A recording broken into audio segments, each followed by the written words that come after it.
ದೇವ್ರ, ನೆನ್ನೆ ನನ್ನ ತಲೆಗೆ ಮನ್ ಕವ್ದಿತ್ತು. ಏನೋ ಗೊತ್ತಿಲ್ಲ ಪ್ರಸಾದನ ಬಾಯಿಗೆ ಹಾಕೊಂಡ್ಬಿಟ್ಟ. ಆದ್ರೆ ಅದು ಮೇಘನ್ ಅಕ್ಕಂಗೆ ಕಂಕಣ ಬಲ ಕೂಡ್ ಬರ್ಲಿ ಅಂತ ಮಾಡ್ಸಿದ ಪ್ರಸಾದ ಅಂತ ನನಗೆ ಗೊತ್ತಿರ್ಲಿಲ್ಲ. ಏನೋ ಅರಿಯೋದು ಹುಡುಗಿ ಮಾಡಿದ ತಪ್ಪು ಅಂತ ನನಗೆ ಕ್ಷಮಿಸ್ಬೇಡಪ್ಪ. ಏನೇ ಮೂರ್ತಿ ಪುತ್ರಿ, ಮಾಡಿದ ಪೂಜಾ ಫಲ ದಕ್ಕಬಾರ್ದು ಅಂತ ಕೇಳ್ಕೊಳಕ್ ಬಂದ್ಯಾ? ಈ ಅಲಸಿಂಗಾಚಾರ ಪೂಜೆ ಪವರ್ ಏನು ಅಂತ ನಿನಗೆ ಗೊತ್ತಿಲ್ಲ.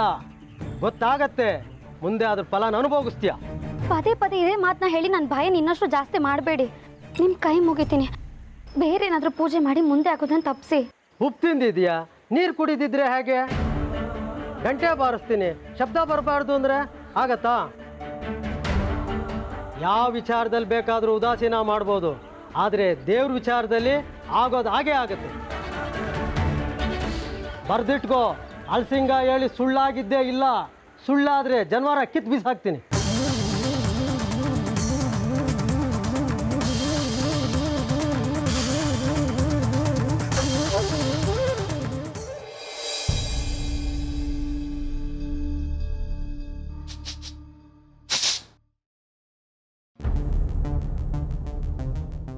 ಏನ್ರಿ ನರಸಿಂಹಮೂರ್ತಿ, ಒಳ್ಳೆ ಕಾಲೇಜ್ ಹುಡುಗಿರ್ತಿದ್ದು ಚಿಸ್ ಅಂತಿರ್ಲಿ ಅಂತಾರಲ್ಲ, ಹಂಗೆ ಕರಿತಿರಲ್ಲ. ಒಳಗಡೆ ಸಾಹೇಬ್ರಿದ್ದಾರೆ, ಏನ್ ಅನ್ಕೋತಾರೆ ನೋಡಿದ್ರೆ? ನಿಮ್ಮನ್ನ ನೋಡಿದ ಖುಷಿನಲ್ಲಿ ಎಲ್ಲ ಮರ್ತೈತು ಸೇಸಪ್ಪ. ಭಾಳ ಸ್ಟೈಲ್ ಆಗ್ಬಿಟ್ರಿ ಬಿಡ್ರಿ. ಏನು ಇಷ್ಟೊಂದು ಜನ ಕೂತಿದ್ರೆ ನಮಗೂ ಎಲ್ಲರೂ ಕ್ಯೂನಲ್ಲಿ ಕೂರಿಸ್ಬಿಟ್ಟಿರ. ಆಮೇಲೆ ಟೈಮ್ ಇಲ್ಲಪ್ಪ, ಇವಳು ಸ್ಕೂಲ್ಗೆ ಹೋಗ್ಬೇಕು, ನಾನು ಪೋಸ್ಟ್ ಆಫೀಸ್ಗೆ ಹೋಗ್ಬೇಕು. ಆದಷ್ಟು ಬೇಗ ಸಾಹೇಬ್ರನ್ನ ಭೇಟಿ ಮಾಡಿಸಿ ನಮ್ಮನ್ನು ಕಳಿಸ್ಬಿಡಿ. ಅರ್ಜೆಂಟ್ ಮಾಡಿದ್ರೆ ಆಗೋದಿಲ್ಲ, ಕಾಯಿಲೇಬೇಕು. ಇಲ್ವಾ, ಇನ್ನೊಂದು ದಿವಸ ಬನ್ನಿ, ಭೇಟಿ ಮಾಡಿಸ್ತೀನಿ. ಎಲ್ರ ತರ ಕ್ಯೂನಲ್ಲಿ ಕೂತ್ಕೊಂಡು ಕಾಯ್ತಾ ಇರೋದಕ್ಕ ನಿನಗೆ 300 ಕೊಟ್ಟಿದ್ದು ನಾವು ನೋಡಿಲ್ವಾ? ತಿರುಪತಿ ಒಳಗೆ 100 ಹೊಡೆದ ತಕ್ಷಣ ಟಕ್ಕಂತ ಗರ್ಭಗುಡಿ ಕ್ಯೂಗೆ ಅಟ್ಯಾಚ್ ಮಾಡ್ಬಿಡ್ತಾರೆ. 10 ನಿಮಿಷದಲ್ಲಿ ಸ್ವಾಮಿಗಳ ದರ್ಶನ. ಹಂಗಾಗ್ಬೇಕು ನಮ್ಗೂನು. ಇಲ್ಲಾಂದ್ರೆ ಸಾಹೇಬ್ರಿಗೆ ಕಂಪ್ಲೇಂಟ್ ಮಾಡ್ಬಿಡ್ತೀವಿ. 1000 ರೂಪಾಯಿ ಇಸ್ಕೊಂಡು ಶೇಷ ನಮ್ಗೆ ಮೋಸ ಮಾಡ್ತಾ ಇದ್ದಾನೆ ಅಂತ. ಬರಿಯಮ್ಮ ಒಂದು ಅರ್ಜಿ. ಯಾಕಾರ ನೀನ್ ಸವಾಸ ಮಾಡೋದು? ಹೊರಳೆಣ್ಣೆ ಏನಪ್ಪ, ಒಳಗ್ ಕರ್ಕೊಂಡು ಹೋಗ್ತೀಯೋ ಇಲ್ವೋ ಅಷ್ಟು ಹೇಳ್ಬಿಡು. ಒಳಗಡೆ ಯಾರೋ ಇದಾರಯ್ಯ, ಕಾಯ್ಬೇಕಣಯ್ಯ. ಇವನ್ ಮಾತನ್ನ ಕಟ್ಕೊಂಡು ಬಾ ಅಮ್ಮ ನೀನು, ನಾವೇ ಮಾತಾಡೋಣ. ನರಸಿಂಹಮೂರ್ತಿ ಸರ್, ನರಸಿಂಹಮೂರ್ತಿ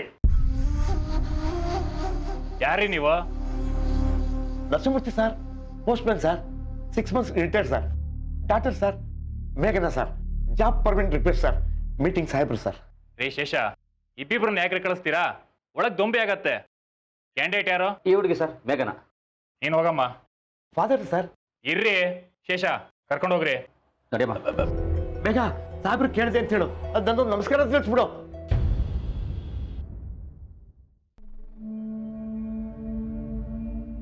ಯಾಕೆ ಮಾತಾಡ್ತಿಲ್ಲ? ಮಾತಾಡಿ. ನಿಮ್ಮನ್ನು ನೋಡಿ ಬಹುಶಃ ಮಾತು ಹೊರಡ್ತಾ ಇಲ್ಲ. ದೊಡ್ಡವ್ರನ್ನ ನೋಡಿದಾಗ ಹಾಗಾಗದ್ ಸಹಜ. ಒಂದು ನಿಮಿಷ, ನಾನು ನಿಮಗೆ 3 ವಿಷಯ ಹೇಳಕ್ಕೆ ಇಷ್ಟಪಡ್ತೀನಿ. ಮೊದಲನೇದಾಗಿ, ನಾನು ನಿಮ್ಮ ಕಾಲ ಹತ್ರ ಬಿದ್ದಿದ್ದು ನಿಮಗೆ ನಮಸ್ಕಾರ ಮಾಡೋದಕ್ಕಲ್ಲ. ನಿಮ್ಮ ಕಾಲ ಹತ್ರ ಪೆನ್ ಬಿದ್ದಿತ್ತು. ಟೀಚರ್ ಆಗಿ ಅದನ್ನ ಎತ್ತಿಡೋದು ನನ್ನ ಕರ್ತವ್ಯ, ಅದಕ್ಕೆ ಎತ್ತಿಟ್ಟೆ. ನೀವು ಮಿಸ್ಟೇಕ್ ಮಾಡ್ಕೊಂಡ್ರಿ ಅಷ್ಟೆ. ಎರಡನೇದಾಗಿ, ಈ ಶೇಷ ಅವ್ರು ಹೇಳಿದಾಗೆ ನಾವು ಬಡವರೇನಲ್ಲ, ತಿನ್ನೋಕ್ಕೆ ಗತಿ ಇಲ್ಲದೆ ಇರೋರು ಅಲ್ಲ. ಇದುವರೆಗೂ ಯಾರ ಹತ್ರನೂ ಕೈ ಚಾಚಿ ಬೇಡಿ ಬದುಕಿಲ್ಲ. ನನಗೂ ಸ್ವಾಭಿಮಾನ ಇದೆ, ಅದನ್ನು ಬಿಟ್ಟು ನಾನು ಯಾವತ್ತೂ ಬದುಕಲ್ಲ. ಮೂರನೇದು, ನಾನಿಲ್ಲಿ ಬಂದಿರೋದು ನನ್ನ ಕೆಲಸನ ಪರ್ಮನೆಂಟ್ ಮಾಡಿಸಿ ಅಂತ ನಿಮ್ಮ ಹತ್ರ ಭಿಕ್ಷೆ ಬೇಡೋದಕ್ಕಲ್ಲ. ಸರ್ಕಾರಕ್ಕೆ ನನ್ನ ಕೆಲಸ, ನನ್ನ ಪರ್ಫಾರ್ಮೆನ್ಸ್ ಇಷ್ಟ ಆಗಿದ್ರೆ, ಆ ಯೋಗ್ಯತೆ ಅರ್ಹತೆ ನನ್ನಲ್ಲಿದ್ದರೆ ಅವರೇ ಪರ್ಮನೆಂಟ್ ಮಾಡಲಿ, ಇಲ್ಲ ಅಂದರೆ ಬೇಡ. ನಮಸ್ಕಾರ. ಮೇಘನಾ, ಮೇಘನಾ.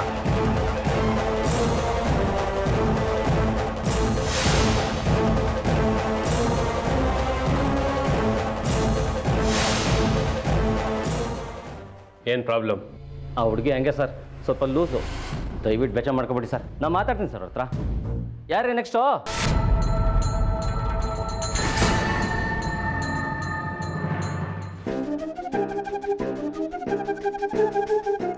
ಬಂದ್ಯಾ? ನಿನ್ಗೆ ಕಾಯ್ತಾ ಇದ್ದೆ. ಏನಾಯ್ತು? ಏನಾಗುತ್ತೆ, ಒಂದು ಫೋನ್ ಹೊಡೆದಿರ್ತಾರೆ, ನಾಳೆ ನಿನ್ನ ಕೆಲಸ ಪರ್ಮನೆಂಟ್ ಆಯಿತು ಅಂತ ನಮ್ಮ ಪೋಸ್ಟ್ ಆಫೀಸ್ಗೆ ಲೆಟರ್ ಬರುತ್ತೆ. ನಾನೇ ತೊಗೊಂಡು ಅದನ್ನ ಮನೆಗೆ ಬಂದ್ಬಿಡ್ತೀನಿ. ಎಲ್ಲರ ಹಣೆ ಬರೋನು ಒಂದೇ. ಏನಾಯ್ತೆ? ಸರಿಯಾಗಿ ಬಂದಿದ್ದೀನಿ ಅವ್ರ ಮುಖಕ್ಕೆ.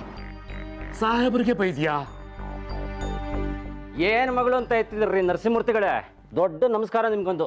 ಯಾರ ಹತ್ರ ಹೆಂಗೆ ಮಾತಾಡ್ಬೇಕು ಅನ್ನೋ ಜ್ಞಾನ ಇಲ್ವಲ್ಲ. ಇನ್ನಿವಳು ಪಾಠ ಮಾಡೋ ಮಕ್ಕಳು ಅದೇನು ಕಲಿತಾರೋ ದೇಶ ಉದ್ಧಾರ ಆದಂಗೆ. ರೀ ಶೇಷ, ಸುಮ್ಮನಿದ್ರೆ ಸರಿ, ನನ್ನ ಕೋಪ ನೆತ್ತಿಗೆರಿಸ್ಬೇಡಿ. ಸಾಕು, ಸುಮ್ಮನೆ ನಿಂತ್ಕೊಳ್ಳಮ್ಮ. ಯಾರ ಹತ್ರ ಹೆಂಗೆ ಮಾತಾಡ್ಬೇಕು ಅಂತ ಗೊತ್ತಾಗಲ್ವ ನಿನಗೆ? ಸಾಹೇಬ್ರ ಗೊತ್ತಿಗೆ ಪರವಾಗಿಲ್ಲ, ಇನ್ಯಾರು ಆಗಿದ್ರೆ ಕಥೆನೇ ಬೇರೆ ಆಗಿರೋದು ನಿಂತು. ಏನಾಗ್ತಿತ್ತು? ನಮ್ಗೇನ್ ಗತಿ ಇಲ್ವಾ? ಕರ್ಕೊಂಡೋಗಪ್ಪ ತಂದೆ. ದಯವಿಟ್ಟು ಇನ್ನೊಂದ್ಸಲಿ ಇಲ್ಲಿ ಕಾಲು ಹಾಕ್ಬೇಡ. ಮರ್ಯಾದೆ ತೆಗಿತಾರೆ ನಮ್ಮದು. 300 ರೂಪಾಯಿ ಅಕೌಂಟ್ಗೆ ಹಾಕ್ತೀನಿ ನಿಂಗೆ.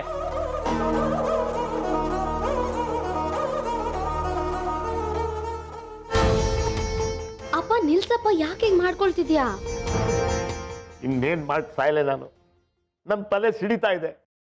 ಇವಳ ಹತ್ರ ತಲೆ ಚೆಚ್ಕೊಳ್ಳೋಕ್ಕಿಂತ ಈ ವಾಸ್ಕಲಿಗೆ ತಲೆ ಚೆಚ್ಕೊಳ್ಳೋದು ವಾಸಿ. ಅಪ್ಪ ಸಾಕು. ಅಲ್ಲ ಕಡೆ, ಹೋಗಿ ಹೋಗಿ ಆ MLA ವಿಕ್ರಮ್ ಸಿಂಹ ಸಾಹೇಬ್ರ ಹತ್ರ ಏನೇನು ಅಂದು ಬಂದಿದ್ದಾಳೆ ಗೊತ್ತೇನೆ ಇವಳು.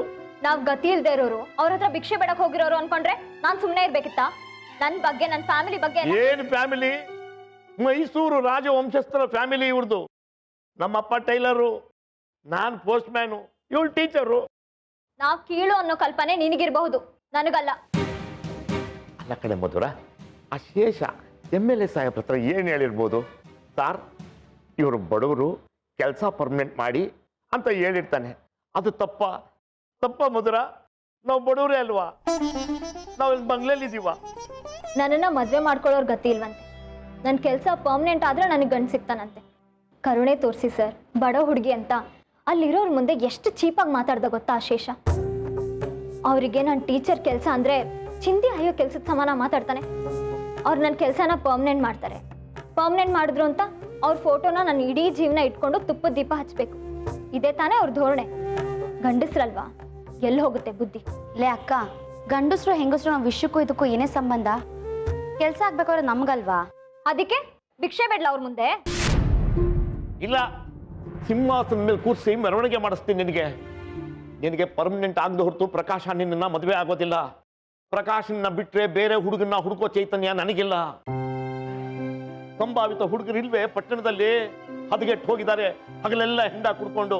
ನಿನಗೋಸ್ಕರ ಮದ್ವೆ ಮಾಡ್ಕೊಂಡು, ಪ್ರಕಾಶನ್ಗೋಸ್ಕರ ಪರ್ಮನೆಂಟ್ ಮಾಡಿಸ್ಕೊಂಡು, ಪರ್ಮನೆಂಟ್ ಮಾಡಿಸಿದ್ರಲ್ಲ ಅನ್ನೋ ಕಾರಣಕ್ಕೆ ಅವ್ರ ಮುಂದೆ ಜೀವನ ಪೂರ್ತಿ ಕೈ ಮುಕ್ಕೊಂಡು ನಿಂತ್ಕೊಳ್ಳೋ ಬದುಕು ನನಗ್ ಬೇಡಪ್ಪ. ಏನೇ ಬೇಕು ಮತ್ತೆ? ಇನ್ನೇನೇ ಬೇಕು?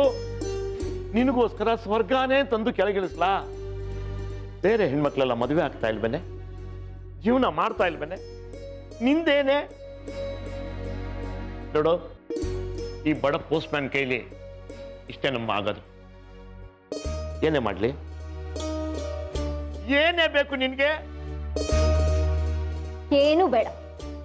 ಮೊದಲನೇದಾಗಿ ಆ ಪ್ರಕಾಶ ಬೇಡ, ಎರಡನೇದಾಗಿ ಮದುವೆ ಬೇಡ, ಮೂರನೇದಾಗಿ ನಮ್ಮಪ್ಪ ಅನ್ಸ್ಕೊಂಡಿರೋ ನೀನು ನನ್ನನ್ನ ನನ್ನ ಪಾಡಿಗೆ ಬಿಟ್ಬಿಟ್ರೆ ಸಾಕು. ನಾನೇನೆ ಬಿಡೋದು? ನೀವೇ ನನ್ನನ್ನು ಬಿಟ್ಬಿಡಿ. ಸರ್ವಿಸ್ನಲ್ಲಿದ್ದಾಗ ಅಪ್ಪ ಸತ್ತರೆ ಮಕ್ಕಳಿಗೆ ಕೆಲಸ ಕೊಡ್ತಾರೆ. ನಾನು ಸಾಯ್ತೀನಿ.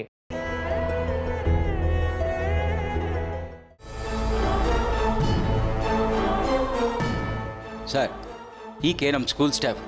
ಪಾಠ ತುಂಬ ಚೆನ್ನಾಗಿ ಮಾಡ್ತಾರೆ. ನೀವು ಅಂದರೆ ಈಕೆಗೆ ತುಂಬ ಅಭಿಮಾನ. ಒಂದು ನಿಮಿಷ ಮಾತಾಡಬೇಕು.